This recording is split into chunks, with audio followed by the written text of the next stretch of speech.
Welcome to the Word of Salvation channel, a space dedicated to biblical study where we journey through the scriptures from beginning to end, enriching our path with insights and analyses like the one you will see in this video.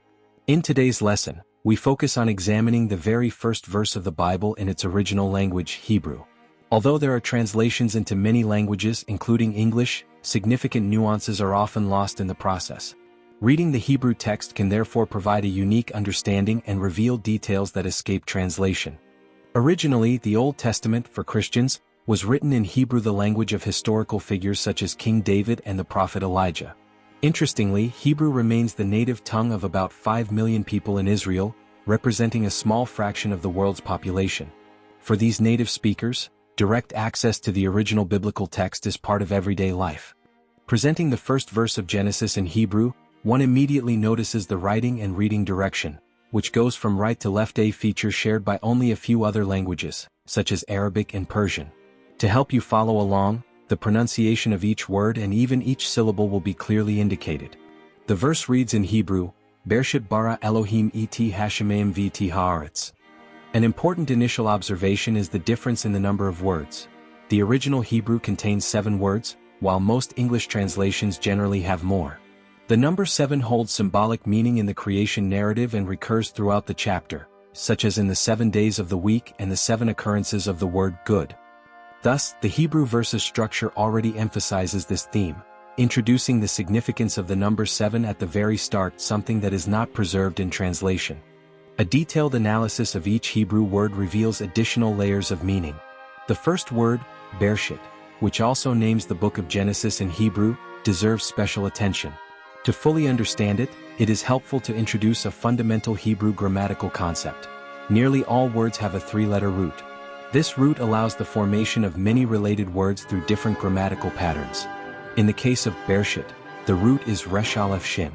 The letter Resh sounds like our R. Aleph is the first letter of the Hebrew alphabet and is silent in this case, and Shin sounds like SH, though sometimes it can sound like S. This root, Resh Aleph Shin, appears in important words. Rosh, formed by this root plus vowel marks called nikid, means head. This word is not limited to the physical organ but is used metaphorically, such as in Rosh Hamamshala, meaning prime minister, where head signifies the chief or most important. Similarly, the same root can mean beginning, as in the Jewish New Year, Rosh Hashanah, literally head of the year. Another word derived from this root is Rishon, meaning first, obtained through a different pattern and additional letters.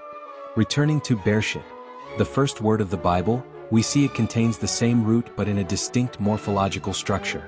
The main conclusion is that Bereshit means in the beginning, but with a more solemn connotation, fitting the gravity of the moment rather than a simple at the start.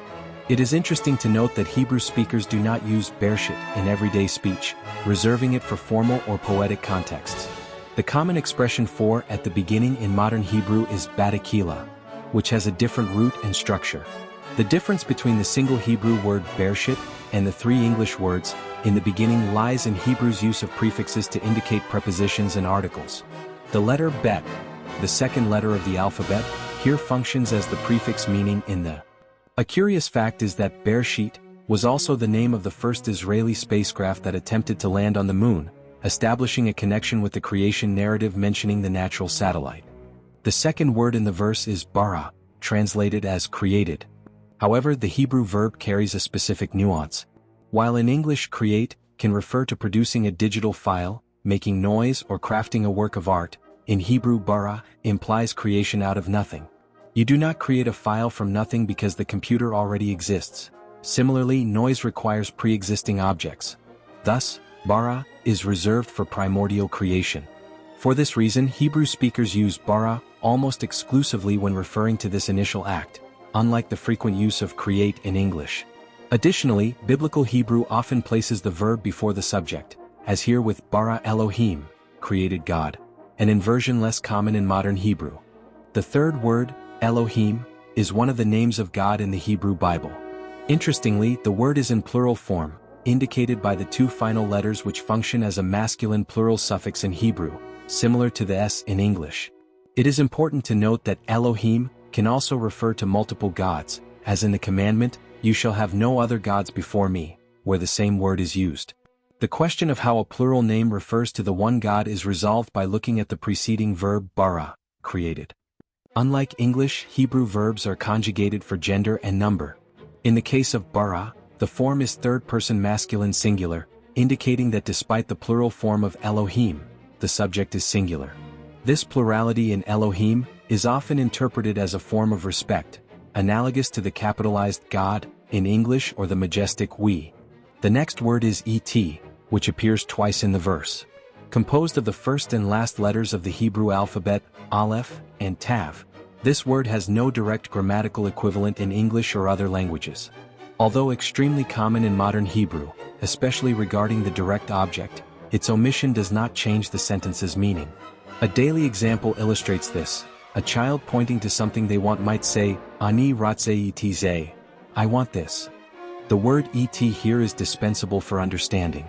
This feature led David Ben-Gurion, Israel's first prime minister, to avoid using et, considering it redundant despite its biblical frequency. The fifth word is hashemayim.